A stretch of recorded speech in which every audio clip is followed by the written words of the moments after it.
This is Fresh Start Primer from Benjamin Moore. It smells a bit like lemons.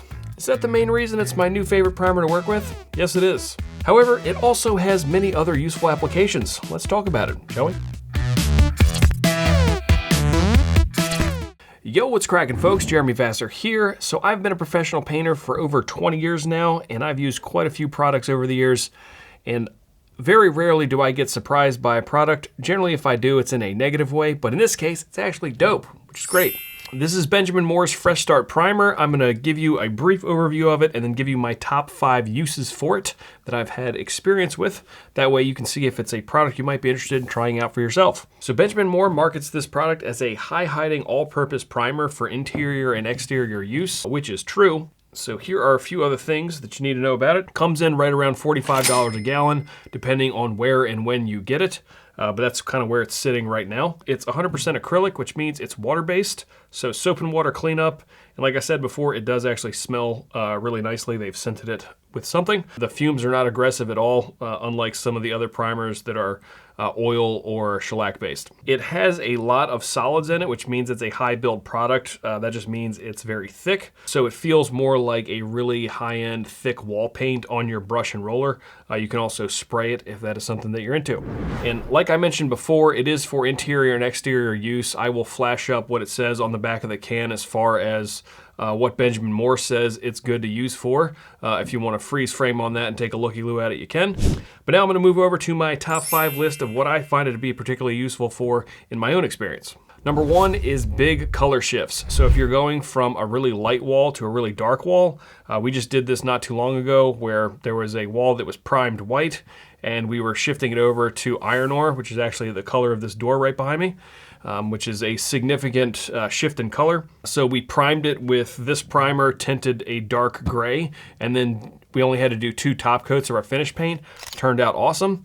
And that is not always the case if you've ever tried to do that for yourself. It also does really well going the other way, going from a really dark color to a light color. A few caveats with that. If you're going from like black to just a stock white, you're probably still gonna have to do 3 coats of your finish paint over top of, you know, the first prime coat of this. But that's fairly typical for any high-end primer that I've ever used. But if you're just going from like, you know, a really dark wall to a mid-tone or, you know, even a little bit lighter than that, generally you're gonna be able to get away with 2 top coats of your finish paint after you prime it with this guy right here. Number 2 is converting stained and polyurethane trim to painted. This is really what got me super stoked on this product.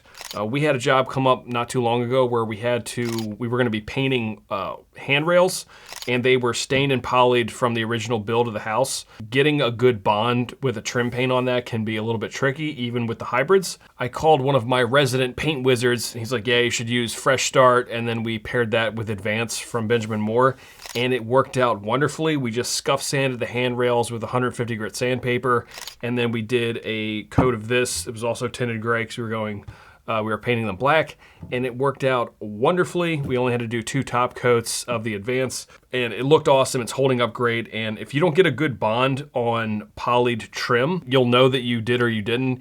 If you go and like after you've painted it, you scratch it with your like fingernail and it just sloughs right off. That's not good. It's really important you get a good bond, and since then we've done a number of projects where we've used this product. For that exact application. We did door frames, doors that have been stained, and instead of having to use a really aggressive product like bin shellac, which is not super fun to work with, we were able to use this and no crazy fumes. The homeowners are very pleased because it doesn't stink up the place. It's just much more pleasant to work with. We didn't get any bleed through, and we got a really good bond. So couldn't be happier with that particular application. That's worth it just for this. But I shall continue to number 3. So kind of in line with stained and polyed trim, but more for an exterior use, is fiberglass front doors. I did this about 2 weeks ago where the client had a really old beat up stained and polyed fiberglass door. I'm not a huge fan of those kits that come with those doors because I just think it looks like garbage. They fade over time, so on and so forth. But anyway, there are significant restrictions with priming a fiberglass front door because if you use an oil or like shellac, you really can't use outside. And the oil stuff, sometimes you get a negative interaction with the fiberglass. So it's really nice to be able to use an acrylic product that actually bonded, sealed everything in. I got no bleed through. I only had to do 2 top coats and the door turned out great. So that's a big one. If you're finding this review riveting, and why wouldn't you be, you may also be interested in our list of recommended products from the top paint brands. You can get that from us by clicking on the link in the description below. And now back to me at the desk. Number 4 is dirty or stained walls and ceilings. Today I actually used this exact can on that exact application. In the client's home we were working in, they had a gas insert for heat. And a lot of times if you see that with fireplaces and things like that, you might get soot stains along the joist lines in the ceiling. Super common. Those can be a big pain in the butt to try and clean off. Sometimes it just smears around or it won't come off at all because it's more of like a stain. So if you don't hit that with some sort of primer, it will bleed through your ceiling paint, which means you'll still see it after you paint it. And we were able to use this instead of something like Ben shellac, which is incredibly unpleasant to roll overhead. It just splatters everywhere. It's super messy. And if you've never tried it, yeah. However, we just put this over that and they seem to be sealed in really nicely. A lot of times if you have a heavier stained area, you can hit it with 2 coats of this and that'll seal it in. The only thing I've seen it struggle with, which is completely reasonable, is water damage. Most acrylic products don't do a great job of sealing in like heavy water damage. If you've seen it where it's like browned out, a lot of times you're gonna need to use something like Kills or again, Ben shellac is kind of our go-to for those, and that's not nearly as bad if you only have to hit that like on little spots instead of rolling the whole ceiling out. Again, awesome application for covering up stains and things like that, like the soot from candles and fireplaces and all that good stuff. Yeah, boy. Number 5 is bare wood. If you prime bare wood with a crappy primer, like a PVA or like a really cheap drywall primer, a lot of times they're not thick enough to fill in all the pores of the wood. So you'll get a little bit of resin bleed through, or like the grain shows up really aggressively, even when you go over it with your trim paint. But since this is a very high build product, it fills in all those pores really nicely. I recently just did some handrails that were bare wood and they had been stripped.